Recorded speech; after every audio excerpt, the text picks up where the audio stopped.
जय श्री श्याम दोस्तों, grooming business insights में आपका स्वागत है। शुरुआत करते हैं आज की अपनी पहली अपडेट से। हमारी पहली अपडेट आ रही है इंडियन स्टॉक मार्केट की तरफ से। आपको बता दें कि पिछले 3 दिनों में इंडियन स्टॉक मार्केट में लगातार गिरावट दर्ज की जा रही है और इसका नतीजा यह है कि 10 लाख करोड़ का जो मार्केट है वो पूरी तरह से साफ हो चुका है। यहाँ पर काफी नुकसान हुआ है रिटेल इन्वेस्टर्स का। साथ में आपको बता दें कि इंडिया विक्स इंडेक्स, जो कि एक तरह से दर्शाता है कि इंडियन मार्केट में, स्टॉक मार्केट में किस तरह से वॉलेटिलिटी रह रही है, यहां पर ऑल टाइम हाई देखा गया पिछले 52 हफ्तों में। इसका मतलब यह है कि लोग अलग अलग तरह से स्पेकुलेट कर रहे हैं कि कुछ बड़ी अनिश्चितताएं आ सकती हैं, जिसकी वजह से इंडियन स्टॉक मार्केट इतना वॉलेटाइल होता जा रहा है। यहां पर हम आपको बता दें कि कुछ एक्सपर्ट्स का यह भी मानना है कि जो हमारी करंट गवर्नमेंट है, मोदी सरकार की, ये इलेक्शन में कुछ कम वोटिंग परसेंटेज के साथ आ सकती है।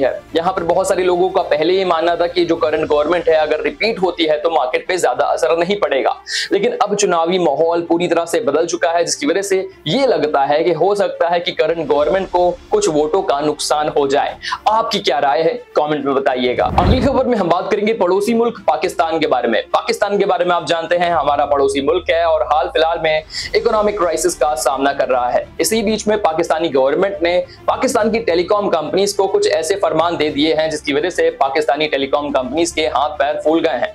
यहां पर पाकिस्तानी गवर्नमेंट ने एक निर्देश दिया है जहां पर टेलीकॉम कंपनीज को कहा गया है कि 5 लाख के करीब पाकिस्तानी टैक्स डिफॉल्टर्स जो सही से टैक्स पे नहीं कर रहे हैं, उनके आपको टेलीकॉम नंबर्स को बैन करना है, रिस्ट्रिक्ट करना है। लेकिन यहां पर पाकिस्तानी टेलीकॉम कंपनीज ने अपना स्टैंड रखा है और कहा है कि ये पूरी तरह से इम्पॉसिबल है। अगर हम ऐसे करते हैं तो बहुत सारी जो सर्विसेज है ये पूरी तरह से डिस्टर्ब हो जाएंगी, जिससे मार्केट में अफरा तफरी भी मच सकती है। इसीलिए ये करना इम्पॉसिबल लग रहा है।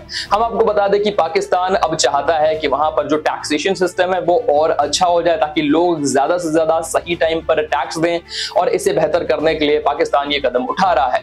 टेलीकॉम कंपनीज ने अपनी तरफ से राय दी है कि आप क्यों नहीं डायरेक्ट पेनल्टीज लगा लेते हैं। क्या बेटर ऑप्शन हो सकता है पाकिस्तान के लिए, बताइएगा कमेंट में। अगली खबर में हम बात करेंगे जेपी ग्रुप के बारे में।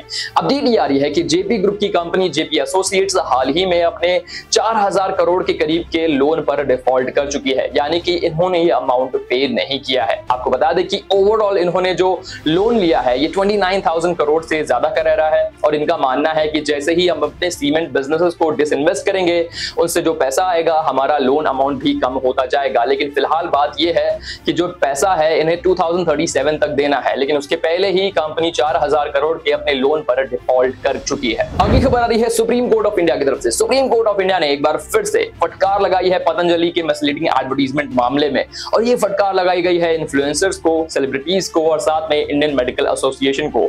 यहां पर सुप्रीम कोर्ट ऑफ इंडिया का कहना है कि जो भी लोग प्रचार करते हैं, चाहे वो इन्फ्लुएंसर्स हो चाहे वो सेलिब्रिटीज हो, उन्हें जिम्मेदारी के साथ प्रचार करना चाहिए कि वो जिस भी चीज का प्रचार कर रहे हैं कहीं वो मिसलीडिंग तो नहीं है। और अब यहां पर सुप्रीम कोर्ट ने इस पर एक्शन लेने की बात कही है। इसी के साथ एक बड़ी फटकार लगाई गई है आईएमए यानी कि इंडियन मेडिकल एसोसिएशन के प्रेसिडेंट आरवी अशोकन को। आरवी अशोकन ने कुछ स्टेटमेंट्स दिए थे कोर्ट के खिलाफ, जिसे अब सुप्रीम कोर्ट ऑफ इंडिया ने क्रिटिसाइज किया है और इस पर फटकार लगाई है। अगली खबर आ रही है ग्लोबल टेक कंपनी माइक्रोसॉफ्ट की तरफ से। माइक्रोसॉफ्ट के बारे में तो आप जानते हैं, ग्लोबल टेक कंपनी है, अमेरिका में बेस्ड है, और हाल ही में इन्होंने अपने इंडिया के अंदर डेटा सेंटर को एस्टैब्लिश करने के लिए एक बड़ा लैंड पीस एक्वायर किया है। ये जो लैंड पीस है इन्होंने हैदराबाद के रंगारेड्डी डिस्ट्रिक्ट के अंदर परचेज किया है।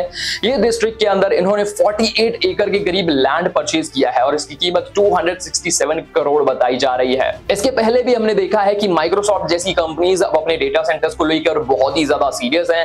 हाल ही में इन्होंने थाईलैंड के अंदर थाईलैंड का पहला डेटा सेंटर भी एस्टैब्लिश किया है और अब ये लगातार अपना जो एक्सपेंशन है उसे अंजाम दे रहे हैं। अगली खबर में हम बात करेंगे इंडिया और घाना के यूपीआई इंटीग्रेशन के बारे में। बताया जा रहा है कि कॉमर्स मिनिस्ट्री की तरफ से बात कही गई है कि घाना के अंदर यूपीआई को इंटीग्रेट किया जाएगा और इसके लिए एक टाइमलाइन भी सेट कर दी गई है। वो टाइमलाइन है अगले 6 महीने की, यानी कि अगले 6 महीने के अंदर घाना का जो inter bank payment settlement system है इसके साथ यूपीआई को इंटीग्रेट कर दिया जाएगा। और अगर ऐसा होता है तो आसानी से सीमलेस ट्रांजैक्शंस हो पाएंगे।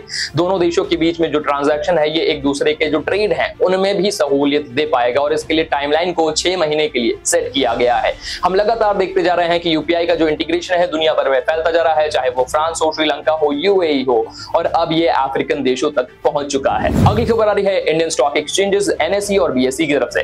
नेशनल स्टॉक एक्सचेंज और बॉम्बे स्टॉक एक्सचेंज ने हाल ही में यह फैसला लिया है कि 18 मई वाले दिन मार्केट में लाइव ट्रेडिंग को चालू रखा जाएगा, और ये जो ट्रेडिंग होगी ये अपनी प्राइमरी साइट पे नहीं होगी, ये एक डिजास्टर रिकवरी साइट पे होगी, जहां पर माना जा रहा है कि अगर कोई डिसरप्शन आ जाता है तो उससे निपटने के लिए जो हमने डिजास्टर रिकवरी साइट बनाई है वहां से ट्रेडिंग हो पाती है कि नहीं हो पाती है। इसके पहले 2 मार्च को भी ऐसा सेशन अनाउंस किया गया था, और उसके बाद अब 18 मई को यह सेशन अनाउंस किया गया है जो सैटरडे वाला दिन है। अगली खबर आ रही है Indian tech company HCL tech और साथ ही में AWS यानी कि Amazon वेब सर्विसेज के बीच में हो रहे एक बड़े कोलैबोरेशन के बारे में बताया जा रहा है कि दोनों कंपनीज के बीच में एक बड़ा कोलैबोरेशन हो रहा है जेन AI को लेकर, जहां पर ये दोनों कोलैबोरेट करेंगे जेन AI से रिलेटेड टूल्स, टेक्निक्स और सॉल्यूशंस को डेवलप करने के लिए। इसके पहले भी TCS जैसी कंपनीज, इन्फोसिस जैसी कंपनीज ग्लोबल AI कंपनीज के साथ कोलैबोरेशन कर चुकी हैं, और अब यहां पर HCL टेक का भी नाम शामिल हो चुका है। अगली खबर आ रही है नौकरी जॉब सीकर इंडेक्स की तरफ से। नौकरी जॉब सीकर इंडेक्स एक ऐसा इंडेक्स है जो एम्प्लॉयमेंट को ट्रैक करता है इंडिया के अंदर, और इसमें ये खबर सामने आ रही है कि हॉस्पिटैलिटी सेगमेंट में 16% के करीब नौकरियों की डिमांड बढ़ रही है। जी हां, 16% का जंप एक बहुत बड़ा जंप होता है। साथ ही में FMCG,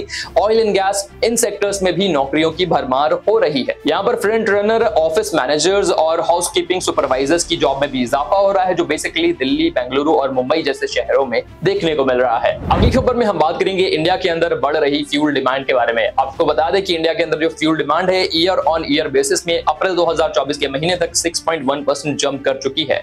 अगर हम लास्ट ईयर की बात करें तो 18.7 मिलियन मेट्रिक टन तक ही जो फ्यूल था उसका कंजम्पशन होता था, लेकिन अब इस साल 19.8 मिलियन मेट्रिक टन का जो फ्यूल है उसका कंजम्पशन हो रहा है। यहाँ पर यह भी बताया जा रहा है कि जो चीप रशियन ऑयल हमने इंपोर्ट किया है इसकी बढ़त होने की वजह से भी जो ऑयल की डिमांड है इसमें बढ़त देखी गई। अगली खबर आ रही है पेटीएम की तरफ से। पेटीएम की जो पेरेंट कंपनी है 197 कम्युनिकेशन, इसके लिए बुरी खबर है।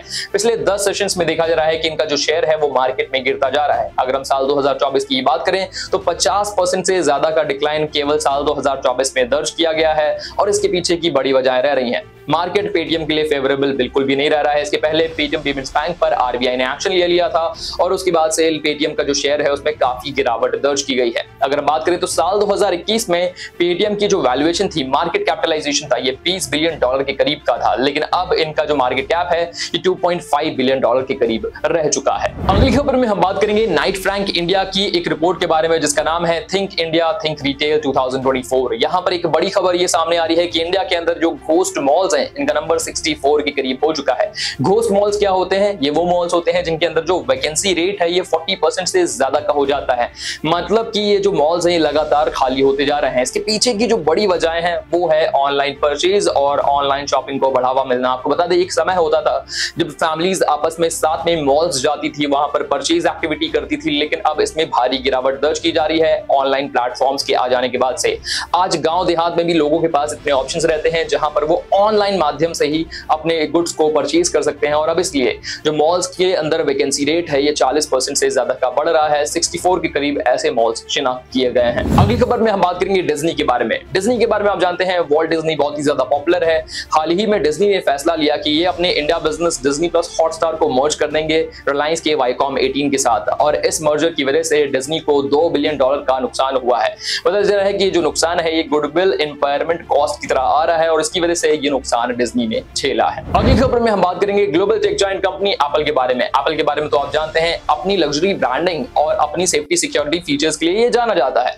बताया जा रहा है कि एप्पल ने हाल ही में अपने सबसे थिनेस्ट डिवाइस को लॉन्च कर दिया है। इसका नाम है iPad Pro, और iPad Pro की जो थिकनेस है ये 5.3 mm के करीब रह रही है। इसका जो स्क्रीन है ये 11 इंचेस का रह रहा है, और इसी के साथ ये एप्पल के अब तक के सबसे पतले डिवाइसेस में एक शामिल हो चुका है। तो यहाँ हम सब करते हैं आज की अपनी इनसाइट्स को। आई होप आपको ये वीडियो वैल्यूएबल लगा होगा। वीडियो पसंद आया तो इसे लाइक कर दे, ज्यादा से ज्यादा लोगों तक शेयर करें। हमारे टेलीग्राम से भी जुड़े जहां पर ये इनसाइट्स और बेहतरीन क्विज़ेस आपका वेट कर रही हैं। मिलेंगे अगली वीडियो में, तब तक के लिए शुक्रिया और बाय टाटा, जय श्री राम।